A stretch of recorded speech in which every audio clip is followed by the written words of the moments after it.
Helo. Gobeithio ydych chi wedi cael cyfle i gael belt.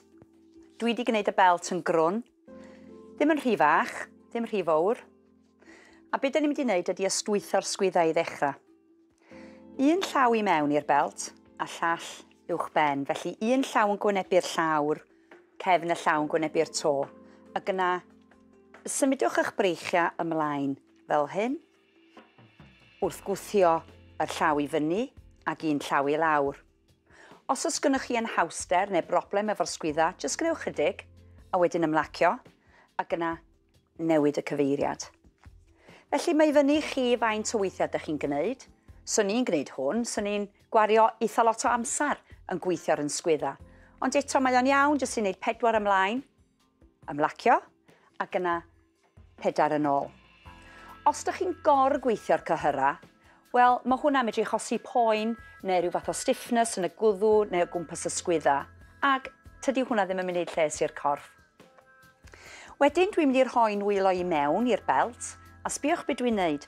Dwi'n arwain y symudiad wrth codi un braich i fyny, a sbiwch mae'n braich yn mynd dros ymhen, rownd, ac yna nôl ymlaen. Dwi'n mynd i fynd i'r cyfeiriad arall. Mae'r braich yn codi. Ylwch, mae mhen yn dod o dan y braich a reit rownd. A dwi'n gwybod mi fydd na rai hefo anhawster mawr yn gwneud y symudiad yna.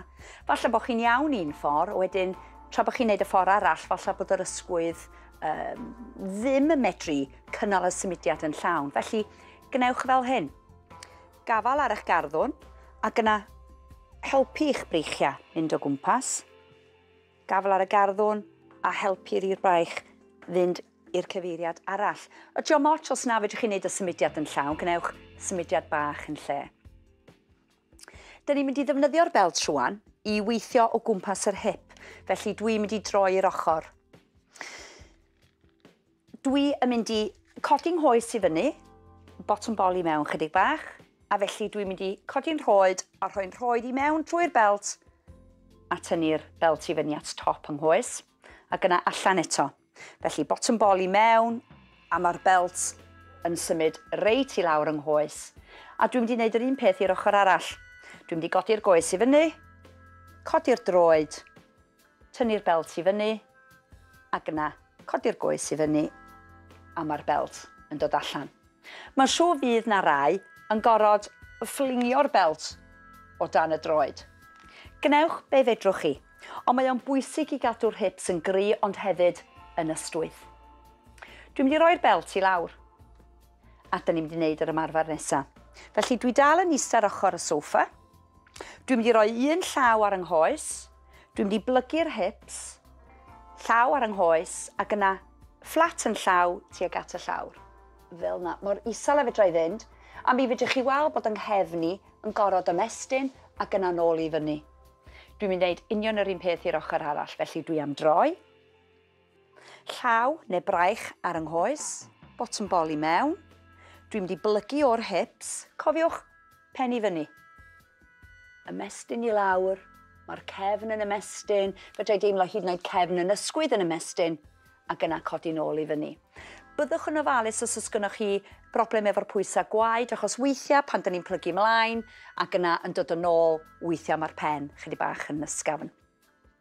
Mae'r ymarfer nesaf yn un chydig bach fwy anodd mewn ffordd, a falle byddwch chi eisiau cadar i afal. Peidiwch gwneud os ydych chi'n teimlo yn ansaff ar eich coesau. Cofiwch, da ni wedi bod yn ymarfer sut i godi tydan. Hynny yw, peidiwch gadael i'r pengliniau woblio i mewn, da chi'n cadw'r coesau yn gry, ac gwthio i lawr efo'r traed a trwy'n dros eich bodiau. Felly, dwi'n ymestyn ymlaen, yna gwthio i lawr i sefyll, dwi'n codi fyny, ac yna sefyll ar y ddwy goes. Dwi am droi. Dwi'n mynd i codi un goes i fyny ar y cawch sydd gyda fi o mlaen. Gwnewch yn siŵr bod o ddim yn rhy uchel. Dwi'n gorfod balansio'r un goes. Dwi'n mynd i bwyso ar y goes yma a llaw i lawr at yn rhoed. A dwi'n mynd i sbio i fyny. A dwi'n teimlo hwn hyd yn oed yn ymestyn ar cefn yng nghoes. Dwi'n mynd i godi fyny, bottom ball i mewn. Ac yna dwi'n mynd i droi'r ochr arall, felly dwi droed at ei gilydd, troi, codi'r goes i fyny, balance, braich ar y goes, un llaw i lawr, ymestyn i lawr fel hyn, ac yna sbio ymlaen. Ac yna nôl i fyny, ac yna ista nôl i lawr. Cofiwch fel da ni'n ista lawr i beitio gadael i'r corff disgyn. Felly, plygu at yr hip, plygu'r penaglunia, ymestyn i lawr, beth am breichio ymlaen fel hyn, ara deg, dim plop, ac yna i lawr. Gobeithio ydych chi wedi mwynhau yr ymarferion syml hefo fi heddiw.